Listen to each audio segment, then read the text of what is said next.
தெலுங்கானா முன்னாள் ஆளுநர் தமிழிசை சவுந்தரராஜன் பாஜகவுக்கு தீவிர வாக்கு சேகரிப்பில் ஈடுபட்டுள்ள நிலையில் தற்போதும் ஆளுநராகவே பொதுமக்கள் தன்னை வரவேற்பதாக தெரிவித்துள்ளார். அவருடன் நமது செய்தியாளர் சுபாஷ் நடத்திய கலந்துரையாடலை தற்போது பார்க்கலாம். மாசத்துக்கு முன்னாடி இதே மாநிலத்தில் ஆளுநர், இன்னைக்கு அதே மாநிலத்தில் தேர்தல் பரப்புரை எப்படி இருக்கு? மகிழ்ச்சியா இருக்குது. மக்கள் என்னை ஏற்றுக்கொள்கின்ற விதம் எனக்கு உண்மையிலேயே மிகுந்த ஒரு மகிழ்ச்சியை ஏற்படுத்துகிறது. வெளியே போனாலும் சரி, கார்ல போயிட்டு இருந்தாலும் சரி, மன கவர்னர் தான் இப்பவும் சொல்றாங்க. ஒரு 4.5 ஆண்டு காலமாக ஒரு இன்னொரு மாநிலத்தில் இவ்வளவு ஒரு ஈடுபாடை ஏற்படுத்தியதில் எனக்கு மகிழ்ச்சி. அதற்கு எனக்கு செயல்பாடுகள் முக்கிய காரணம். அதே மக்களை நான் என்னோட கார்ல இந்த ஜீரோ டிராபிக் முழுசா டிராபிக்கை நிறுத்திடுவாங்க.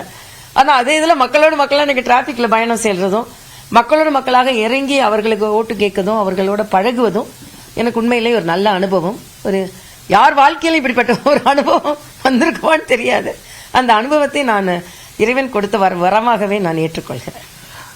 ஆளுநர்கள் அரசியல் செய்யக்கூடாது, ஆனால் நீங்க அரசியலுக்கே அரசியல் பண்ணிட்டு இருக்கிறீங்க. இந்த விமர்சனம் இங்க தெலுங்கானா மாநிலத்துல களத்துக்கு போகும்பொழுது எதிரொலிக்காம இருக்குமா, இல்ல எதிரொலிக்குதா? எதிரொலிக்குது. பிஆர்எஸ் இன்னைக்கு அததான் சொல்றாங்க. நீங்க இன்னைக்கு தேர்தலுக்கு வந்திருக்கீங்க, அப்ப உள்ளுணர்வுல நீங்க பாஜக காரரா தானே இருந்திருக்கீங்க அப்படின்னு. நான் அதை மறுக்கிறேன். ரெஸ்பான்சிபிலிட்டிய நேரடியா அது அதன் பொறுப்பு உணர்ந்துதான் நான் செயல்பட்டு கொண்டு இருந்தேன். அதனால என்னை பொறுத்த வரைக்கும் இது சத்தியம்னா அதான் சத்தியம், இது வேலைன்னா அதான் வேலை. தேர்தல் களம் பாஜக எந்த அளவுக்கு கலகலப்பாக இருக்கிறது, வெற்றிக்களமாகவும் இருக்கிறது. எனக்கு ஏற்கனவே 4 இடங்களை பெற்றிருக்கிறோம். அப்பவே முதலமைச்சரோட மகளையே பாரதிய ஜனதா கட்சி எம்பி தான் தோற்கடித்தார்கள். அது மட்டும் இல்ல, இப்போ நீங்க பாத்தீங்கன்னா ஒரு எம்எல்ஏ இந்தாள் முதலமைச்சரையும் முன்னாள் முதலமைச்சரையும் தோற்கடித்தவர் பாரதிய ஜனதா கட்சியை சார்ந்த ஒரு தொண்டர், ஒரு சாமானிய உறுப்பினர். அப்ப மக்கள் ஏற்கனவே பாரதிய ஜனதா கட்சிக்கு ஆதரவாக இருக்க ஆரம்பித்து விட்டார்கள். ஏறக்குறைய 4% இருந்து 16% மாற்றி இருக்கிறோம் வாக்கு சதவீதத்தை. அது மட்டும் இல்ல, இதெல்லாம் மாநில தேர்தல். அப்போ இப்ப உள்ள தேர்தல் மரியாதைக்குரிய பிரதமர் மீது அபரிதமான நம்பிக்கை மக்கள் வைத்திருக்கிறார்கள். அவரோட ரோட் ஷோ எல்லாம், அவரோட மீட்டிங் எல்லாம் இங்க பாத்தீங்கன்னா அபரிதமான எண்ணிக்கையில் மக்கள் வருகிறார்கள்.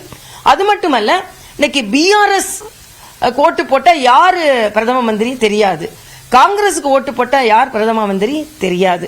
ஆனா அதே நேரத்தில் பிஜேபிக்கு ஓட்டு போட்டா மோடி அவர்கள் தான் பிரதமர் என்பதை மக்கள் நன்றாக உணர்ந்து இருக்கிறார்கள். நான் என்னோட வாக்கிலே நான் கேட்கும் போது இதே தான் கேட்டே ஓட்டு கேட்கிறேன். బీఆర్ఎస్కు ఓటు వేసినా ఎవరు ప్రధాని తెలియదు, కాంగ్రెస్కు ఓటు వేసినా ఎవరు ప్రధాని తెలియదు, అదే విధంగా బీజేపీకి ఓటు వేసినా ఎవరు ప్రధాని, స్ట్రాంగ్ பிரதமர் பிரதானி மோடிஜி. இதுதான் எங்களோட கோர் ஒரு பிரச்சாரமா இருக்குது.